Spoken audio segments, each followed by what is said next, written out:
What if the courtroom wasn't a place for justice, but a place where assumptions take the lead? What if the judge, the jury, the prosecution had already decided who you were before you even said a word? Now imagine you're 19, not a lawyer, not a college graduate, just a kid from South Central, wearing a hoodie, and the whole system thinks that's all they need to know. But what they didn't count on was that you knew the law better than anyone in that room. This isn't just another courtroom drama. This is the story of Marcus Green, a teenager who didn't beg for justice. He demanded it. He didn't just defend himself. He dismantled the case, exposed the cracks, and made everyone take a second look at what justice really means. And when it was over, the judge wasn't smirking anymore.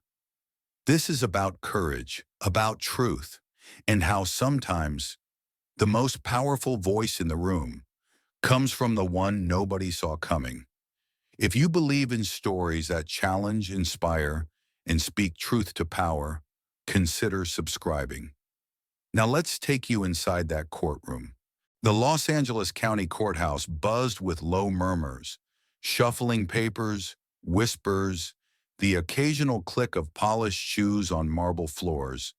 But in courtroom 3B, the air felt heavier, more stagnant, like everyone inside was holding their breath, waiting for the punchline to drop.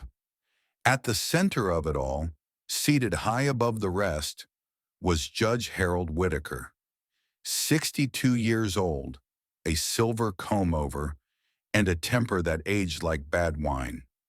He leaned back in his leather chair, fingers drumming rhythmically on the bench, like he had somewhere more important to be. Spoiler alert, he did.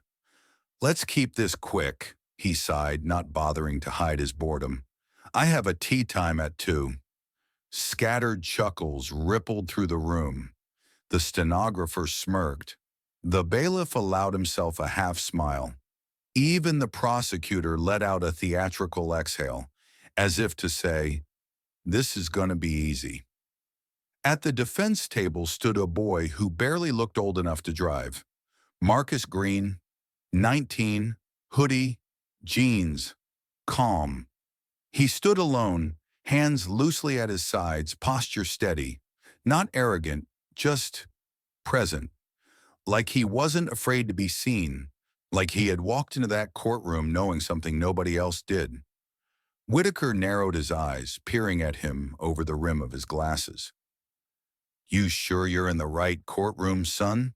he asked, tone dripping with amusement. "This isn't a high school debate club."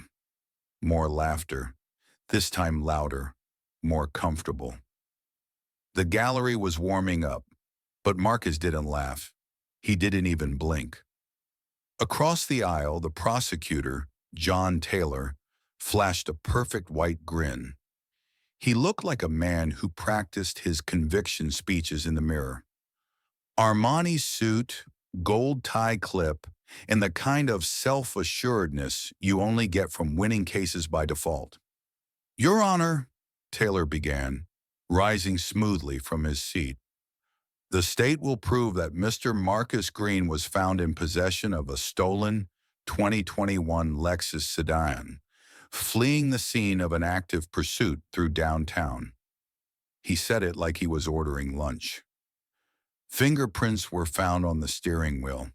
Witnesses placed him near the scene. Officers attempted a lawful stop. He ran. The evidence is, well, overwhelming. He smiled toward the jury like they were old friends.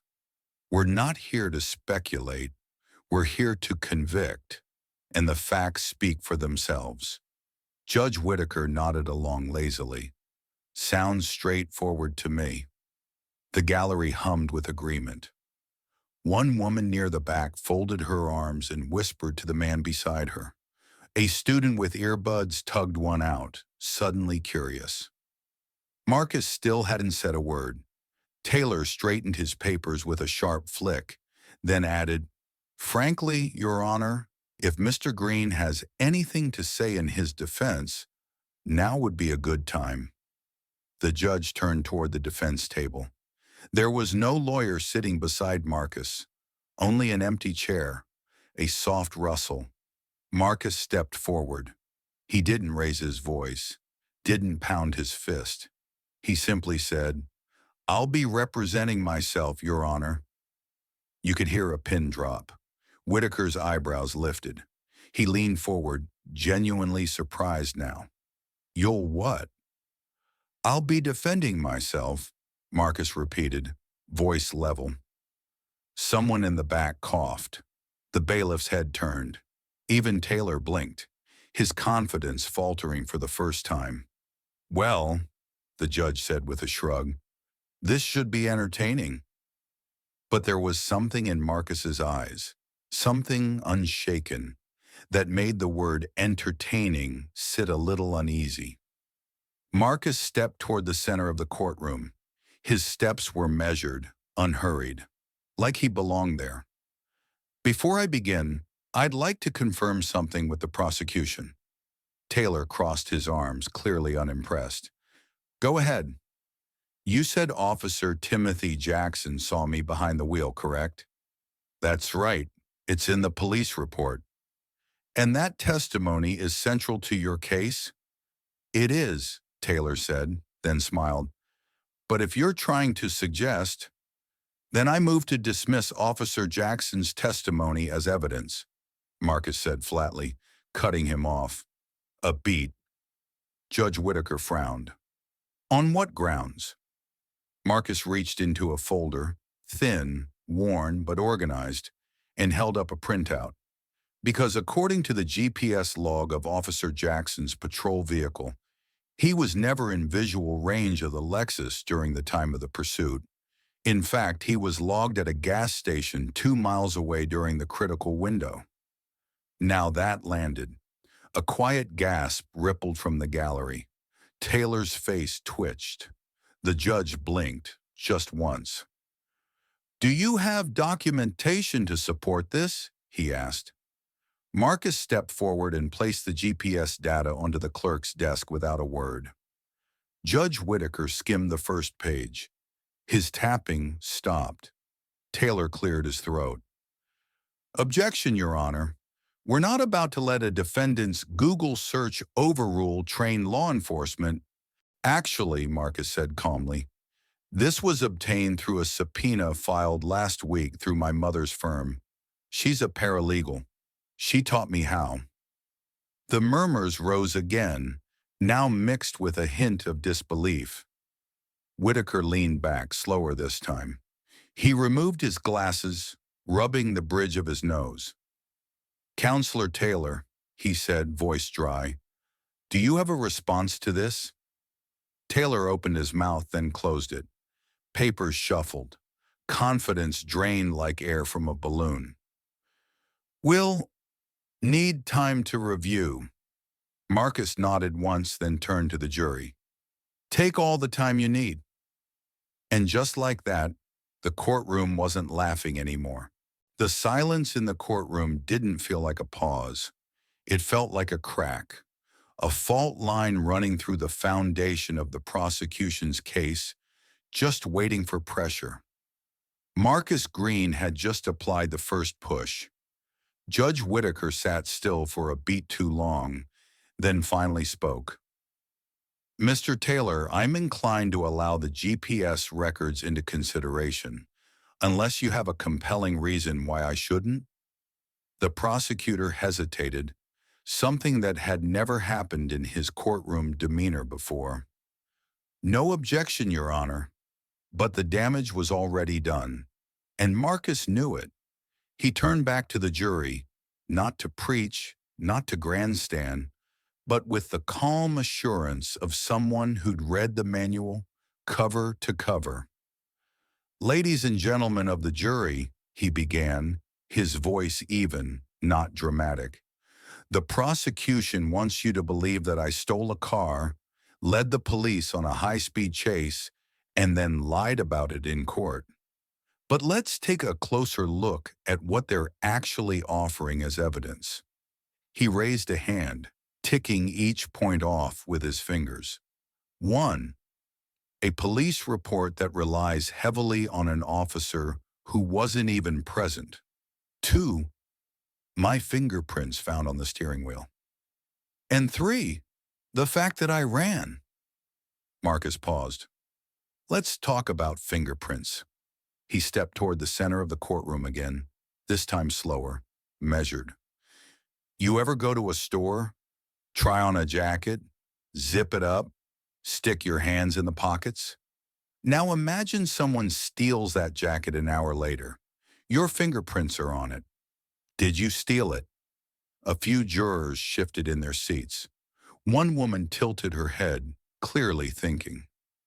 Marcus let the question hang in the air just long enough before continuing. The car in question, a Lexus, was parked outside a 7-Eleven 6 hours before the alleged theft. I was there with 3 friends. We bought snacks, sodas, hung out outside. At one point, I leaned against the car. It was already unlocked. I opened the door, looked inside. I didn't take anything, didn't drive it, didn't even sit down. It was a dumb teenage moment. Curiosity, nothing more. He turned, looked each juror in the eye again. So I ask you, does touching something make you a criminal? The courtroom was still enough to hear the ticking of the clock mounted above the jury box. Taylor fumbled through his paperwork, trying to regain rhythm. Your Honor, he said quickly, regardless of when or where the defendant touched the vehicle, the state has forensic evidence linking him to the scene. Marcus didn't even look his way. About that forensic evidence, he turned to Whitaker now, direct and respectful. Was the fingerprint analyst subpoenaed to testify today? Whitaker looked momentarily caught off guard. He adjusted his robe slightly, then turned toward the prosecutor. Mr. Taylor. Taylor hesitated. No, Your Honor. Their written report was submitted as evidence. Marcus gave a slow, quiet nod. So, I'm facing felony charges, and the one person who processed the key piece of evidence isn't here. No opportunity for me to cross-examine. No questions about how the sample was handled. No details about contamination, glove use, or even chain of custody. Just trust us. He shook his head slowly, like the very idea was disappointing. Let's talk about trust. He walked back to his folder and pulled out a sheet of paper. It was worn at the edges, as if it had been read a dozen times. This is a sworn statement by the owner of the Lexus, Mr. Gerald Martin. It was given the night the vehicle was reported stolen. He took a breath, then read aloud. I left the car running while I ran inside the store. When I came out, it was gone. I saw someone take off in it. Pretty sure the guy was white, about 6 feet tall, maybe wearing a red hoodie. A gasp cut through the gallery. This wasn't just a twist. It was an explosion. Even Whitaker sat forward now, his eyes narrowing at Taylor. This statement is included in the original police report, which the prosecution received, but never mentioned. Marcus looked back to the jury. So here's the picture they painted. A black teenager in a hoodie, found in the same area a few hours later. Not driving the car, not inside the car, just nearby. And that apparently was close enough. Taylor stumbled forward, papers rustling. Your Honor, this is misdirection. The defendant was seen running from officers. Wrong, Marcus said, firm but calm. I was walking, with snacks and friends. There's no dash cam footage of me in the car. No body cam of me behind the wheel. Just assumptions. He looked down at his own hands, then up again. Bad police work and bias. That's what this case is built on. For the first time, Judge Whitaker didn't have a sarcastic remark. No smirk, no sigh, just silence. And in that silence, the cracks in the case weren't just visible, they were gaping. Marcus stepped back slightly, letting the silence stretch. Not because he was unsure, but because he wanted them to feel it, the weight of what just happened, of what they'd overlooked. In the gallery, an older black man shook his head slowly. A young white woman leaned forward, arms crossed, no longer smirking. Even the court officer by the door shifted uncomfortably, like he'd just realized this wasn't the case he thought it was. Marcus looked to the judge, who now stared at him, not with dismissal, but something closer to curiosity, maybe even respect. And for the first time in the entire proceeding, Marcus felt the scales tilt, not in his favor, but toward the truth, because this wasn't about beating the system, it was about revealing it. Judge Whitaker adjusted his glasses slowly. He'd stopped drumming his fingers. He wasn't leaning back in his chair anymore. He was leaning forward, focused. The courtroom felt different now, like a room that had realized it wasn't watching a performance, but witnessing a reckoning. Marcus stood in the center, still in his hoodie, still 19, but somehow taller now, more than a defendant, a mirror. "There's one more thing," Marcus said quietly. He pulled another paper from his folder. This one was crisp, fresh. It hadn't been held 100 times like the statement from Gerald Martin. This one was new, sharp, meant to cut. This is a transcript from the body cam footage of Officer Ruiz, the second officer on scene that night. Taylor's head snapped up. "Your Honor, we object to—" "Let him speak," Judge Whitaker interrupted, not even looking at Taylor. Marcus cleared his throat, eyes locked on the jury. In the footage, Ruiz radios dispatch and says, and I quote, "We got a black male walking northbound, hoodie, jeans around 6 foot. Matches the area. We're bringing him in." Marcus lowered the paper. "That's it. That's what I was arrested for. No stolen car, no eyewitness. Just matches the area." He took a breath, steady. "That's not probable cause. That's not policing. That's profiling." A ripple ran through the room. It wasn't just murmurs anymore. It was tension, undeniable and alive. One juror, an older woman with silver-streaked hair, looked visibly shaken. Another man clenched his jaw, avoiding Marcus's eyes. Taylor stood up, trying to salvage control. "Your Honor, this is getting off track. The defendant is using the courtroom as a stage." "No," Marcus said, turning to him. "I'm using it as a mirror." He walked toward the jury box, not too close, just enough to be real. "I'm not here because I stole a car. I'm here because I fit a picture." He held up the transcript again. "Do you know how many times black male hoodie jeans has been written into a police report? Do you know how many of us get stopped, questioned, arrested for just existing? You say justice is blind, but I promise you, she's not deaf. She hears what she wants to hear, and she hears us coming."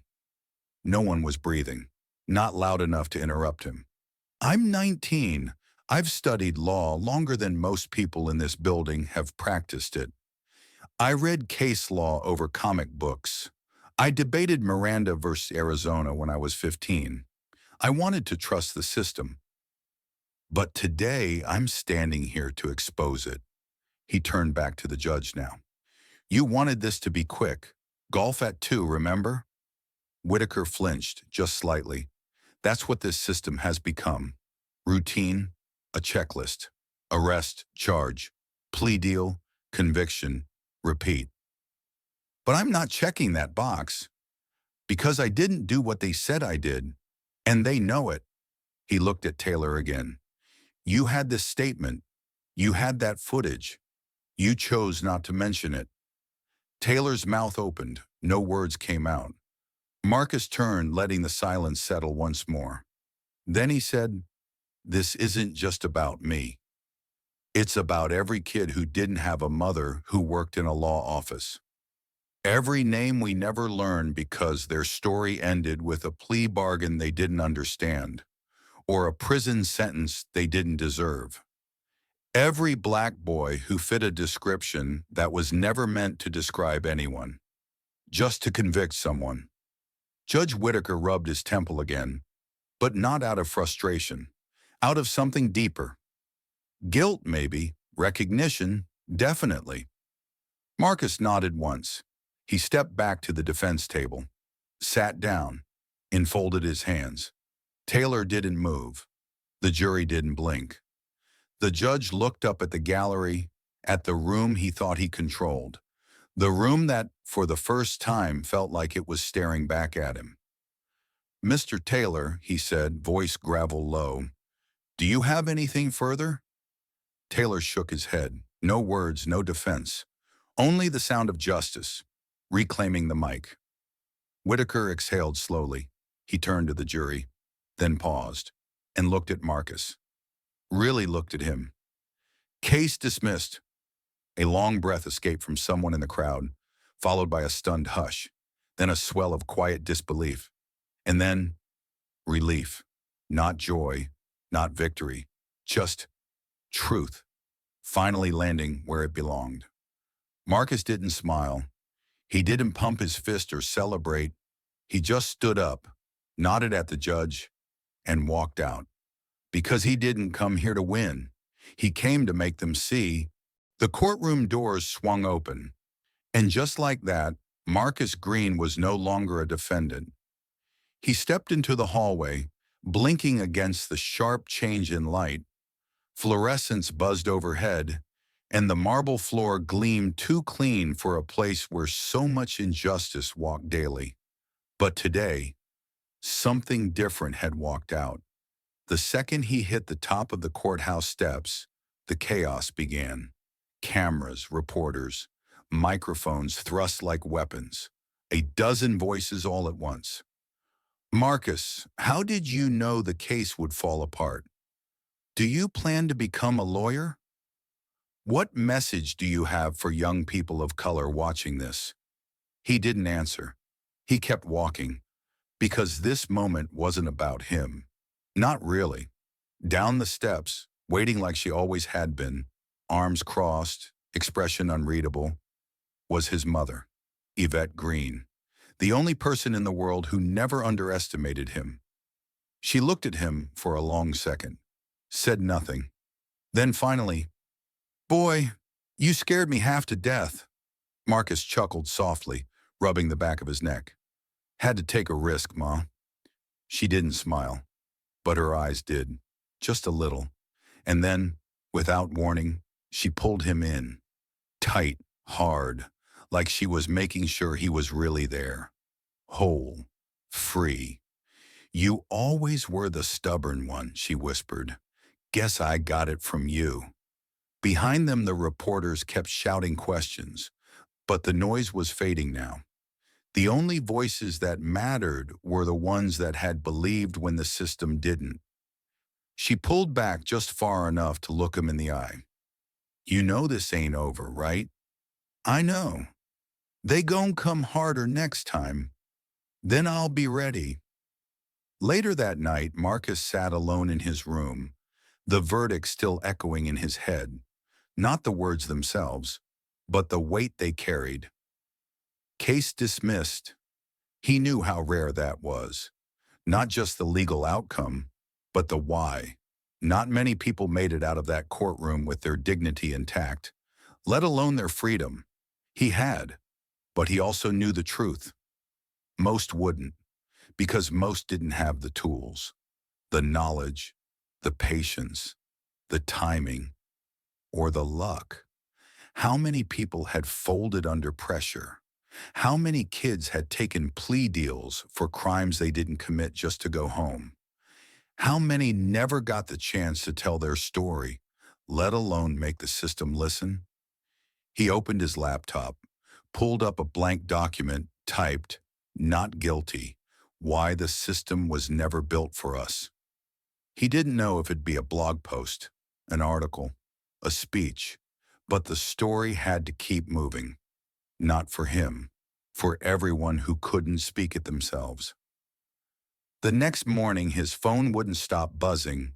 Mentions, DMs, emails, news clips, even a podcast invite. He ignored most of them. But one message, short, unsigned, stopped him cold. "You made me believe I could do this too. Thank you, that one." He screenshot it, saved it, printed it, taped it to his wall, right next to a poster that read, "Justice isn't given, it's argued for."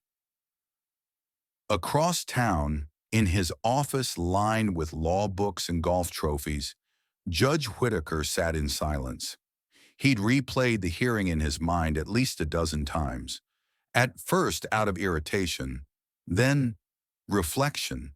He wasn't a bad man, at least he didn't think so. He followed the law. He believed in order, procedure, efficiency. But yesterday, for the first time in a long time, he'd seen what it looked like from the other side of the bench. That look in the boy's eyes, Marcus, wasn't arrogance. It was conviction, earned, unshaken. He pulled a yellow legal pad toward him, wrote, "Bail hearings, bias awareness training, prosecutor review process, oversight needed." He didn't know what he'd do with those notes yet, but he knew this. That kid had forced him to see something he'd spent decades ignoring. Back on the courthouse steps, the chalk outline of yesterday's media circus was gone. No cameras now, no shouting, just echoes. But from that silence, something had started to grow.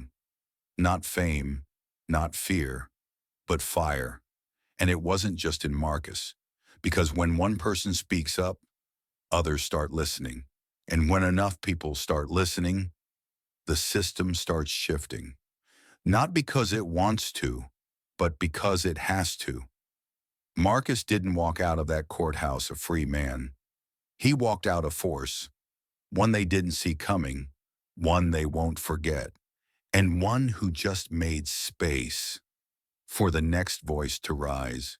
Marcus sat on the edge of his bed, the soft hum of traffic drifting through his half-open window. Outside, Los Angeles never slept, but in here, within these four walls, the silence felt deeper tonight. The weight of what had just happened pressed firmly against his chest. He should have felt victorious. He should have been celebrating, but he couldn't. Instead, his mind churned relentlessly, revisiting each moment in the courtroom, each quiet murmur from the jury, and each doubtful glance that had pierced him from the judge's bench. Most of all, he couldn't shake the gnawing feeling of just how close he'd come to losing it all. He turned to the bookshelf in his small bedroom, crowded with volumes that had shaped his thinking for years. Books by Thurgood Marshall, Brian Stevenson, and Michelle Alexander. Each spine worn, pages dog-eared, highlights and notes filling the margins. Marcus leaned forward, his elbows resting heavily on his knees, eyes locked onto the carpet below. "How many never got the chance?" he murmured softly into the emptiness. His words lingered unanswered in the silence. He remembered his cousin, Anthony, who'd pleaded guilty at 17 to a theft he never committed. His public defender had said it was his best option, probation over prison. Marcus recalled the look in Anthony's eyes afterward. Not angry, just hollow. A resignation born from exhaustion, from fighting a battle stacked against him since birth. Marcus reached for his phone, scrolling through old messages until he found one from Anthony. The text read simply, "They didn't hear me out, Marcus. They never even let me speak." He stared at the words, feeling his chest tighten again. Anthony wasn't alone. His name was just one of thousands lost in a system built to streamline convictions rather than seek truth. Marcus knew them. He'd grown up around them, friends arrested for fitting vague descriptions, classmates expelled on mere suspicions, neighbors caught in a cycle of probation, fines, and incarceration, trapped by circumstances and prejudice they couldn't control. Marcus knew the statistics by heart. He'd read them until they haunted him. African Americans made up only 13% of the U.S. population, but nearly 40% of those incarcerated. Young black men were 5 times more likely to be arrested than their white peers for the same offenses. These weren't just numbers. They were faces he recognized, lives interrupted and futures extinguished. He set the phone aside and closed his eyes, letting the reality sink deeper. Marcus had won today, but he knew exactly why. Not just because of his intelligence or even luck. It was because he had the tools, the resources, and the presence of mind to demand fairness. But what about the others?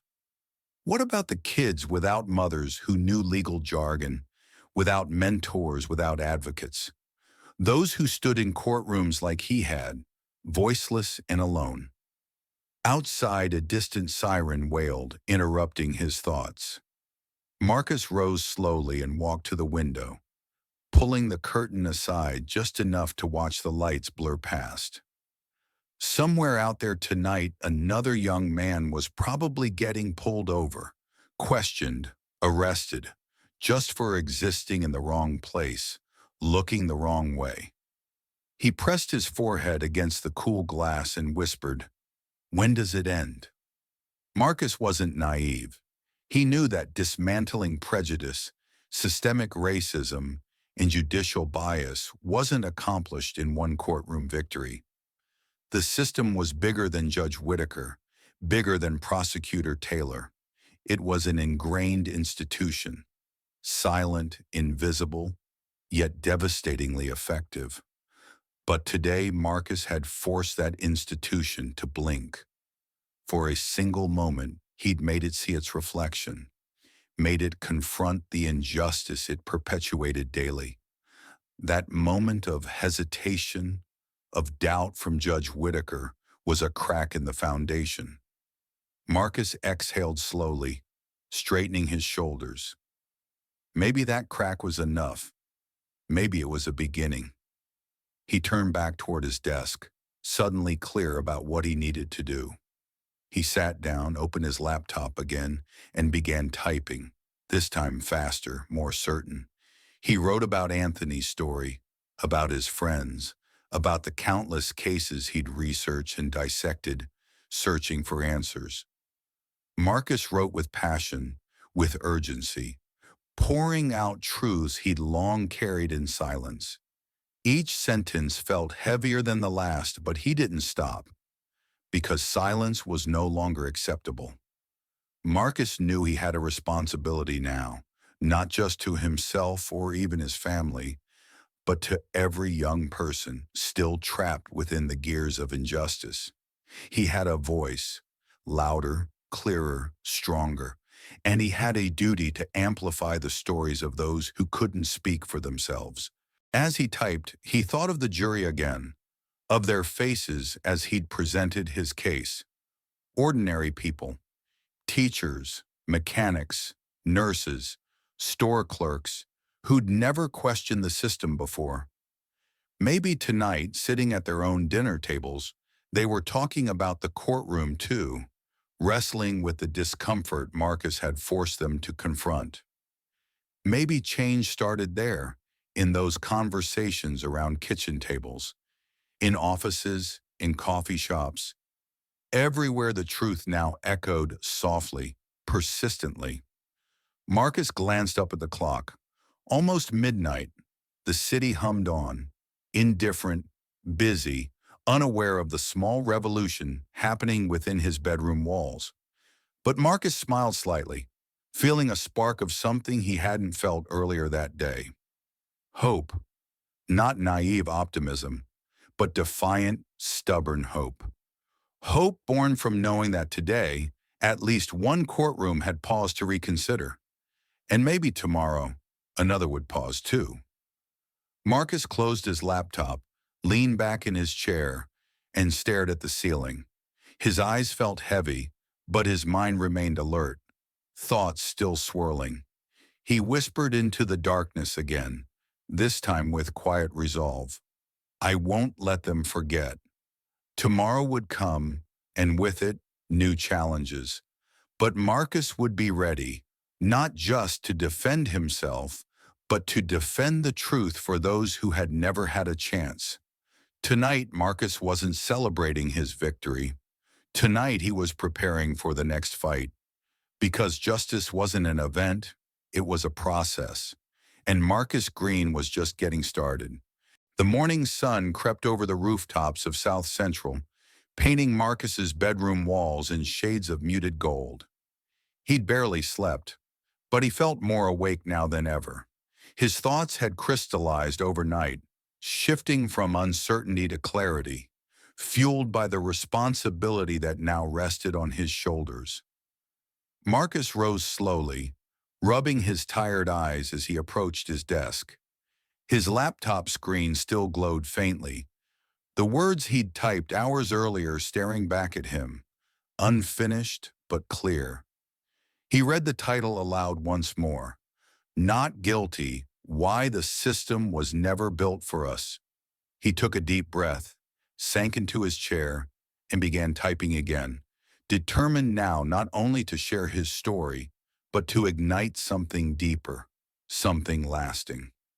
As he typed, Marcus remembered sitting in civics class years ago, the teacher confidently declaring, "Justice is blind," as if that alone could reassure a room full of black and brown teenagers.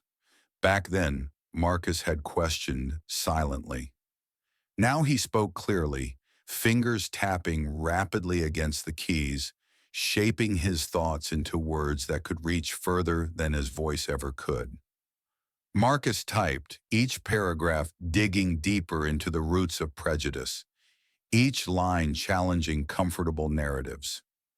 He didn't shy away from the uncomfortable truths, because he knew that discomfort was necessary, essential even, to bring about change. He wrote about Judge Whitaker, the prosecutor's casual arrogance, and the silent acceptance of injustice by countless jurors who thought they were merely doing their jobs. This isn't about individuals, he wrote. It's about a system, one built on assumptions so deeply ingrained, we rarely question them until they're challenged right in front of our eyes. His fingers hesitated, hovering over the keyboard. Marcus leaned back, looking at the collage of photos taped beside his desk. Friends, cousins, classmates, all faces that carried stories of encounters with law enforcement. Some were still here, some behind bars, others silenced forever. Marcus leaned forward again, determination flooding his heart. The system isn't broken, he continued. It was built this way, built to control, built to marginalize. But that doesn't mean it can't be changed. Systems are created by people, and people can change. He paused again, exhaling slowly as memories from the courtroom returned vividly. The judge's surprise, the prosecutor's hesitation, the jury's realization that the boy in front of them wasn't just another statistic. Marcus knew what he had done was rare, not impossible, but certainly uncommon. He understood deeply how close he'd come to losing everything. But he also realized that what he accomplished had opened a door, a small crack of possibility that could lead others through it. He stood up abruptly, walked to his bookshelf, and pulled out Brian Stevenson's Just Mercy. Flipping through the pages, Marcus's eyes landed on one highlighted passage he'd read countless times. We are all implicated when we allow other people to be mistreated. Those words had always resonated, but today they vibrated within him with new intensity. Marcus returned to his desk and began writing again. Justice isn't passive. It doesn't arrive on its own. Justice must be pursued relentlessly, advocated for tirelessly, and defended courageously. It isn't enough to be innocent. We must demand fairness and fight for it, because silence only reinforces the injustices we claim to oppose. Marcus's mind flashed to Anthony again, to the countless unnamed others whose voices had been drowned out by plea bargains and plea deals, never heard by judges or juries. Those voices were Marcus's purpose now. He would become their advocate, their amplifier. We all have a responsibility to see injustice clearly, to challenge bias wherever it exists, in courtrooms, classrooms, workplaces, and on our streets. This isn't just my fight, it's ours. Because if the system doesn't protect all of us, then it protects none of us. He stopped again, considering the power of collective action, how individual voices could become a chorus loud enough to force change. He thought about history, the civil rights marches, freedom rides, Black Lives Matter protests, moments when ordinary people refused to stay silent, when communities stood united against oppression. Marcus felt humbled and empowered simultaneously, realizing his voice was joining a lineage of struggle and triumph. He typed passionately now, crafting words he hoped would inspire action in others. We cannot wait for someone else to speak for us. We must educate ourselves, arm ourselves with knowledge, and demand better from judges, prosecutors, lawmakers, and law enforcement. The justice system belongs to the people, and it's time we reclaim it. Marcus stopped, his chest rising and falling rapidly. He reread the paragraphs carefully, sensing the weight of every word he'd chosen. They were heavy, but necessary. He glanced at his phone again, remembering that anonymous text he'd received yesterday. "You made me believe I could do this too." Marcus smiled softly, feeling something stir inside him, an emotion deeper than pride, hope, maybe even faith. Because real change didn't start or end with one victory in a courtroom. It grew from countless small moments, individual decisions, collective courage. He typed the final lines of his message slowly, carefully. If you're reading this, know your voice matters. It matters more than you've been told. Speak up, even if your voice shakes. Stand firm, even when the odds seem overwhelming. Because every time one person refuses to accept injustice quietly, it inspires another to stand beside them. And when enough of us stand together, justice isn't just possible, it becomes inevitable. Marcus leaned back again, reading through what he'd written. The words resonated deeply within him, solidifying his purpose and clarifying his path forward. He took a deep breath, reached for his phone, and opened his social media. Without hesitation, he copied the text, attached a simple photo of himself standing defiantly in front of the courthouse steps, and hit post. The response began almost immediately.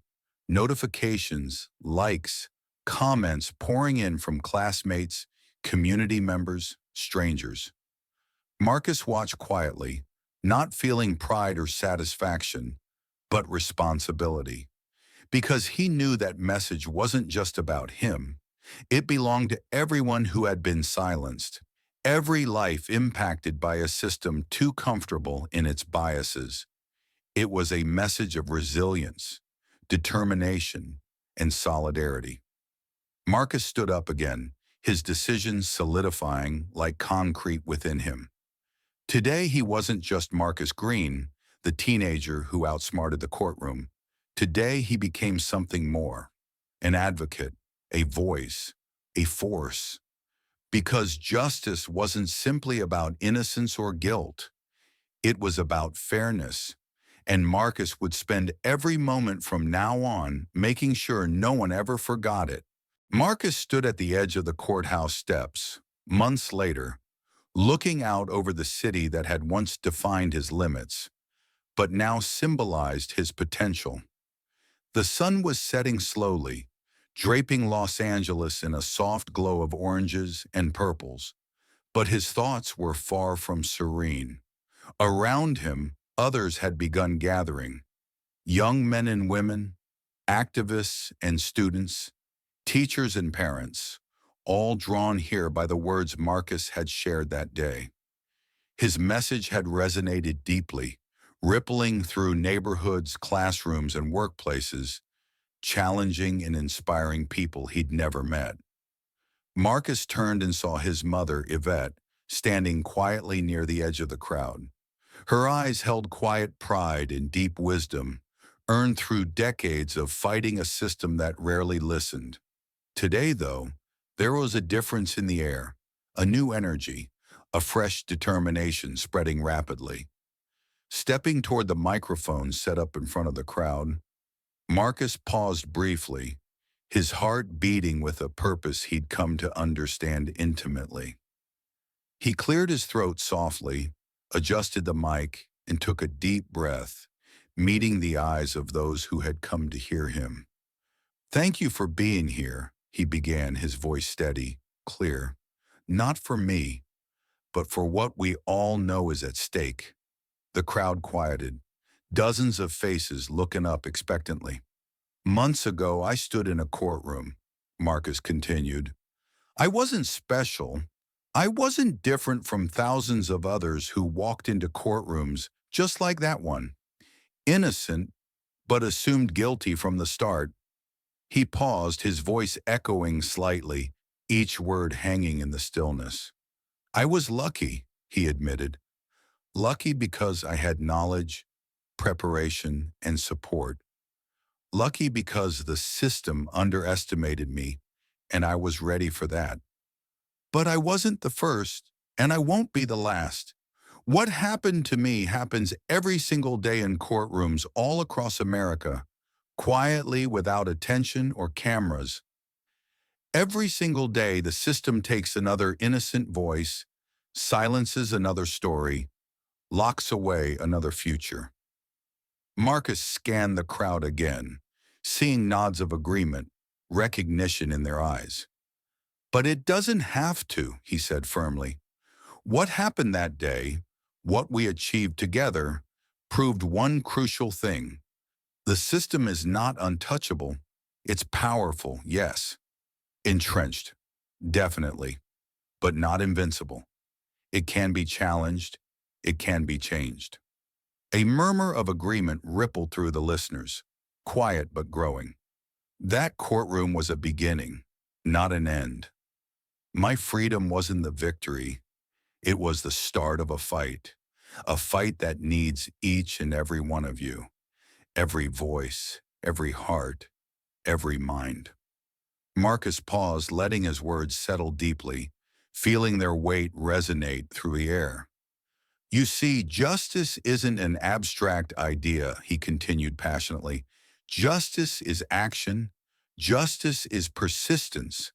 Justice is refusing to look away, even when it's uncomfortable, even when it doesn't directly affect you." He saw heads nodding, whispers of agreement weaving through the crowd. "We've been taught justice is blind, but let me tell you, it sees color clearly. It sees privilege. It sees status. And the only way to change that is to speak out, to show up, to question, to demand better." Marcus's voice strengthened, confident, powerful now. Real justice means no one is silenced by their circumstances. Real justice means that fairness isn't a privilege. It's a right given freely to every single person who stands before a court, regardless of color, background, or bank account. The crowd erupted into applause, soft at first, then louder, an undeniable chorus of support. Marcus waited, patient, allowing the energy to grow, knowing each person was absorbing his message, feeling their own strength awaken. Finally, Marcus raised a hand, the crowd quieting gently. But here's the thing, he continued, softer now, more personal. I can't do this alone. None of us can. Real change isn't driven by one courtroom victory or one powerful speech. Real change comes when each of us makes the choice to act. Not tomorrow, not next year, but right now. He paused again, scanning their faces intently, ensuring each person heard the urgency clearly. You don't have to be a lawyer, an activist, or a politician to fight injustice. You just have to care enough to say something when you see something wrong. You have to care enough to stand with someone when they need support. You have to care enough to challenge prejudice even when it's uncomfortable or risky. Marcus leaned forward slightly, his voice quieter now, but stronger, more focused. Every time you refuse to accept injustice quietly, you weaken it. Every time you speak up, you create space for others to speak. Every time you stand up, you inspire another to stand beside you. His eyes connected deeply, individually, creating intimacy within the crowd. So tonight I ask you, what will you do when you see injustice? Will you stay silent or will you speak? Will you turn away or will you step forward?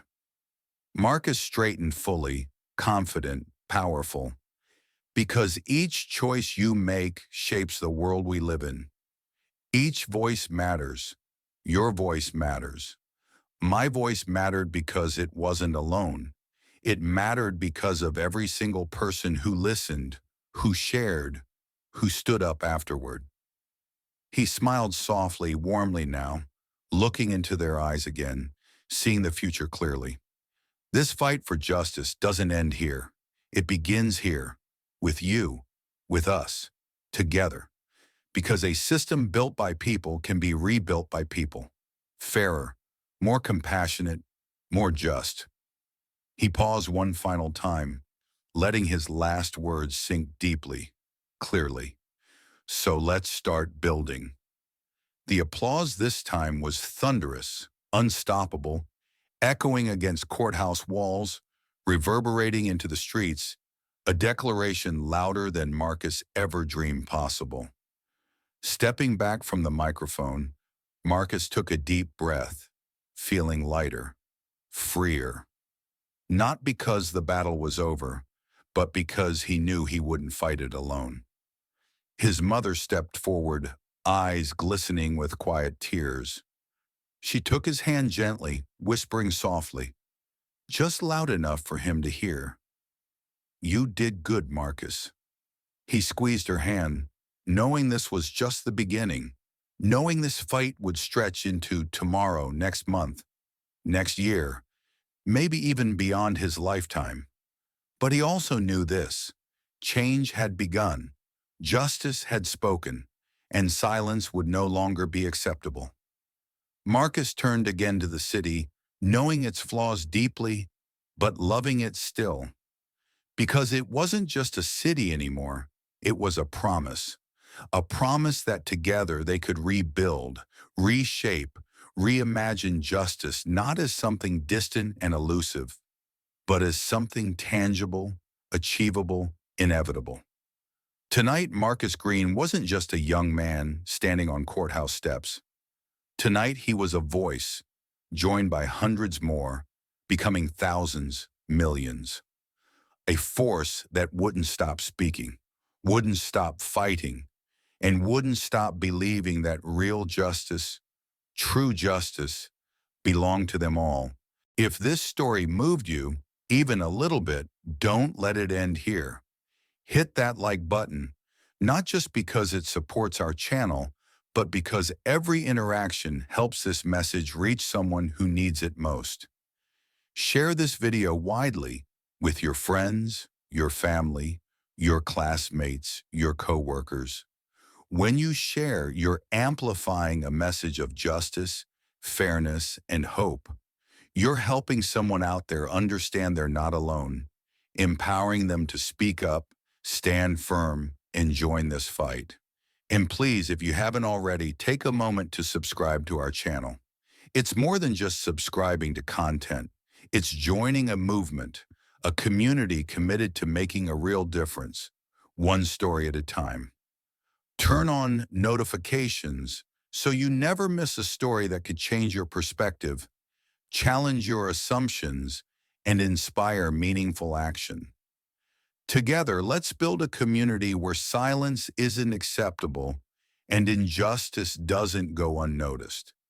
Because this isn't just Marcus's story, it's yours, it's ours, it belongs to everyone who believes in a better, fairer world. Thank you for watching, thank you for caring, and thank you for being part of the change. We'll see you in the next story. Until then, keep speaking, keep fighting, and keep believing.